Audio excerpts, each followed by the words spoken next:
Hey everybody, my name is Quinn the GM, welcome back to the channel. Last year at D&D Live, it was teased that the next evolution of D&D was coming in 2024.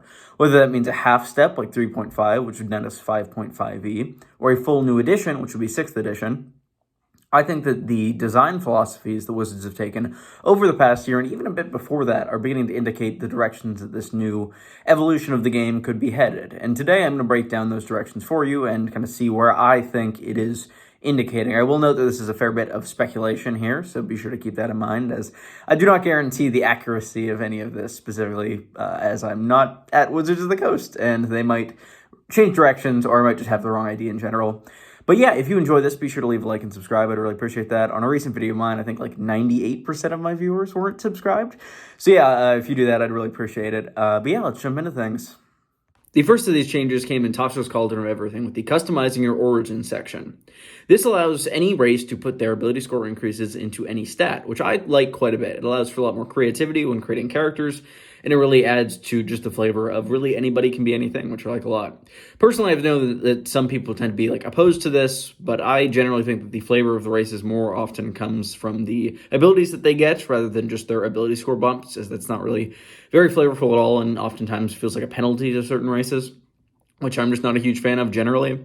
But this does seem to be a precedent that has been very much set in stone. Ever since Tasha's Cauldron of Everything, every new race that has come out, whether it be in Wild Beyond the Witchlight, Strixhaven, or the new Monsters of the Multiverse, they all have the Customizing Your Origin +2 to one stat, +1 to another stat, or the +1 to 3 different stats option. This has really allowed for more flexibility and really shows the direction that the game could be going, in that it seems as though 5.5e or 6e is not going to have any fixed ability score improvements for races. Going off of that, the races in Monsters of the Multiverse begin to strip away any of the kind of cultural traits that would be inherent to a race and save that more for backgrounds, which are quite interesting.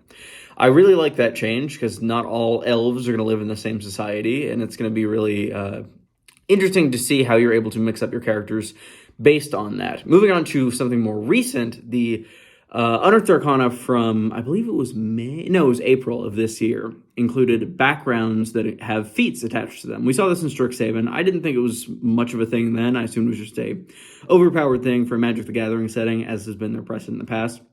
But they seem to bring this into other games of D&D as well. I really enjoy this, and I think it can allow characters to have more flexibility in their builds right out of the gate. It really allows them to just sort of find a niche that works for them, and especially picking feats just generally is great to be able to really buff up your character at first level. And furthermore, I like the flavor of each of these unique feats, and if each background could have a unique feat to go along with it, I think that would be quite fun.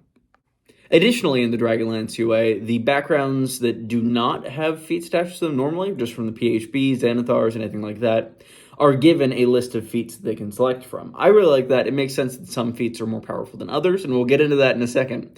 But it seems that in 5th edition, there is more creativity with how you're able to apply feats to your character. Furthermore, there's the bonus feat at level 4, so there's the potential that by level 4, you're able to get 2 free feats, which is fantastic. I really like that adds just a lot more flexibility to characters, and I think that in current edition D&D, you can often feel kind of hamstrung by the number of feats you have access to, especially if you're not a martial class. I know that I always find that spellcasting classes often feel like they're not able to really buff their abilities at all, other than their casting stat and maybe picking up a feat or two. It also seems likely that we're going to start getting weapon and armor proficiencies from backgrounds, which I like quite a bit. It makes sense that not all elves are born knowing how to use a rapier, or I think it was longbow was their innate proficiency.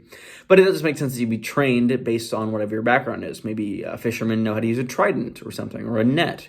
It really, I think, adds more kind of verisimilitude to the world and makes the story more cohesive, which is why I'm really in favor of this change generally. Something that was very much solidified for me as being a direction in which the game is moving in the UA Giant options from last month when I'm recording this, so May 2022, is that feats are going to have more prerequisites than they did before, be that level or alignment or something else, or prior feats. Particularly, there are feats in this book that give you access to higher level spells that low level characters would not have access to. And they also have just feats that generally would not make sense on a first level character. It doesn't make sense to be able to tap into the fury of a frost giant at first level. But yeah, I really like that, and I think it allows more kind of flavor in your feats, especially with alignment requirements, which haven't been seen a ton in 5th edition so far. That was more of a thing in the Dragonlance UA than in the Giant one, as there weren't any alignment requirements for any of the Giant feats. But I still think it's a great step forward for the game generally. The last change is both quite speculative and quite important. In my opinion, it's one of the more important changes here. That is, I think that the short rest is going the way of the dodo. No new race or subclass since Tasha's has utilized a short rest for very much at all. All short rest abilities in old races have been replaced with proficiency bonus uses per long rest in Monsters of the Multiverse, and Tasha's contained a wide number of subclasses that do the exact same thing, one example of which is on your screen in front of you.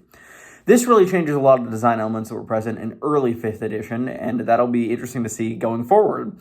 Particularly, the entire Warlock class is designed around these short rests. It'll be quite fascinating to see exactly what Wizards are going to do with them if short rests are truly less influential in this edition. Personally, I'm very much in favor of this change. I've played in a lot of games where short rests just aren't taken in general or aren't taken very frequently. So it can make things that are intended to come back on short rests feel quite a bit more underpowered than things meant to come back on long rests, as they're often just similar, just with fewer uses, because you're supposed to be balanced against supposedly taking these rests more frequently. And that can lead to both Warlocks and just martial characters in general feeling underpowered, as their big strength is that they can recharge quite quickly, whereas spellcasters typically need a full long nap in order to get everything back. But overall, this is the most speculative change, as they have not directly signaled in any way that short rests aren't coming back or aren't implemented in different ways. But overall, yeah, those are the main changes that look to be coming down the pipeline for 5.5 or 6e. What did you think? Do you have any others that you've observed over the time that you've been playing 5th edition, or that you've just been following it generally? Do you think that these changes are good, bad? What do you want to see change generally? But yeah, thank you for watching. I hope you enjoyed this video. Be sure to leave a like and subscribe if I said at the top. Yeah, thank you all for watching again. I hope you have a nice day.